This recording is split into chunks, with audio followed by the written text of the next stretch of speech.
You are listening to WOSD. I'm your host, Layla Palmer, and thank you for joining us for Part 3 of the Evolution of COMMBUYS.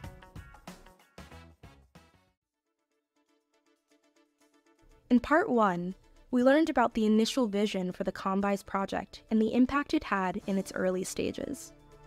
Then, in Part 2, we learned how users across the state adopted the platform.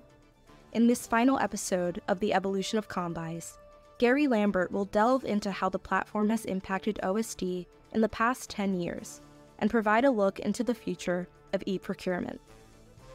When I recently spoke with Gary, I asked him about the future of e-procurement and what he foresees occurring in the industry in the next 10 years. So I think for the Commonwealth, it's finishing off that last leg. It's getting to that pay piece of source to pay. And timing is good because we are in the process right now as a Commonwealth of replacing the current state finance system with a more modern version, which means that we'll be able to make that connection to that new finance system to finish off what we started 10 years ago. But beyond that, think about things in the context of AI. And a lot of the work that we have to do today to develop a solicitation, to do the research to find out in a particular category what's going on in that industry, and to be able to, instead of having to use the internet to dig through all of the search engine results to figure out what is valuable, what isn't, to send out a chatbot with a mission of identify this particular XYZ, find research on this challenge that we are seeing here. Tell us more about where the industry that I specialize in this category is headed in the next 1, 3, 5, 10 years, and what will be the new innovations in that industry that I need to take into consideration when I build the next solicitation for a contract that's going to meet our customer needs. All of that is going to get folded into the e-procurement solution set, the end-to-end solution set in the future. And that's going to create new opportunities to free up human capital to doing more value-added work on top of the value-added work that AI will generate and provide to that person. It will give them more time to analyze what's coming back to them based on their inquiries, and to then employ that in their strategies inside of the COMMBUYS of the future to build a better mousetrap, to have a better solution set, to use more analytics opportunities, to understand what has happened over time in that particular category, and to do predictive work towards what's going to be needed downstream for the customer, or to understand whether or not we are actually asking the vendor community that we're going to execute contracts with the right questions to get the right solutions to help the buying customer. To paint a picture about what he sees occurring in the future of e-procurement, Gary shared a story with me and connected it back to how the industry may change in the future. I'll go back to a really old story, which has some relevance to the future of COMMBUYS and e-procurement. Back in the early 90s, we would do solicitations to buy cars for the state fleet. And we would specify that the vehicle shall come equipped with an AM-only radio, because we did not want to pay extra for AM/FM. We didn't do any research. That was just the norm. That's what you did. The reality is, at one of the bidders conferences that we held at the time, a dealer and a manufacturer's rep came up and said, "Look, why are you saying AM radio only?" And so we explained what I had just shared. And their response was, "Well, we can do that, but it's going to cost you around $250 more per vehicle, because the standard feature in the vehicle now is an AM/FM radio. And we will have to take in the vehicles from the manufacturer, take those radios out, order AM-only radios, and install them to meet your requirement.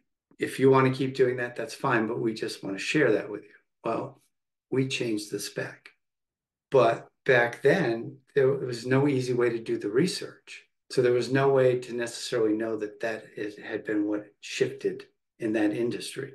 So now I use that to compare to, like, imagine being able to say to a bot, what are going to be the expected interior features of a vehicle in 2030, in 2035? And think about it in the vehicle space, never mind just the interior. We are moving away from gas-powered, internal combustion engine-based vehicles to fully electric.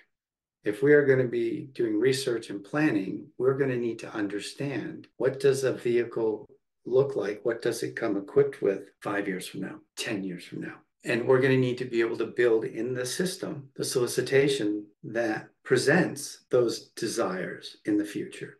And the system's going to need to be able to take that information from artificial intelligence and populate into at least the draft solicitation document that kind of information. And actually, the AI should be able to generate a draft of the full solicitation, taking into consideration all of those attributes that the research from perhaps another bot generated, to create something that has value, that human intervention can then step in and take a look and go, this seems a little off. This is perfect. This is great, as opposed to starting from scratch and learning from someone like we did in the 1990s that you're missing the mark.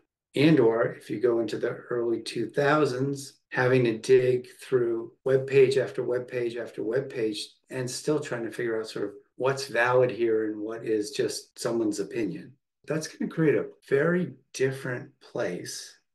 And then that creates a very different work environment, and it creates a different way of managing categories and different ways of managing contracts, and creates different ways of learning, which creates different opportunities in terms of the types of skills that you're going to be looking for when you hire people into procurement, sourcing, category management jobs. So it creates a whole different environment downstream, and it creates a whole different way of thinking about how are we going to be successful in maintaining our relevance in the procurement world, working with and creating value for our customers. At the end of our conversation, Gary shared his final thoughts on the COMMBUYS project and all that OSD has accomplished leading up to, during, and after the launch of the e-procurement system. I think everyone felt a sense of commitment to this and felt a sense of ownership to this, and came out of this with a sense of pride at what they were able to accomplish in a relatively short period of time. And that is a testament to the teamwork and the vision that a lot of people had.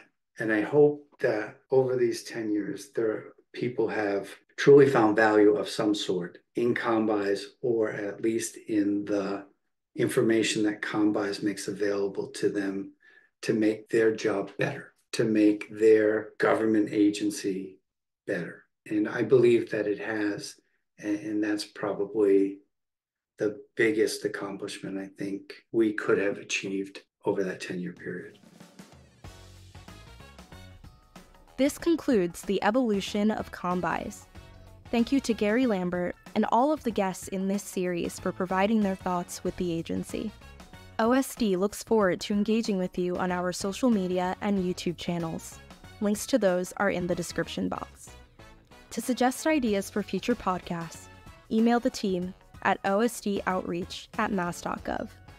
This podcast was produced, audio engineered, and edited by me, Layla Palmer. Thank you for joining us.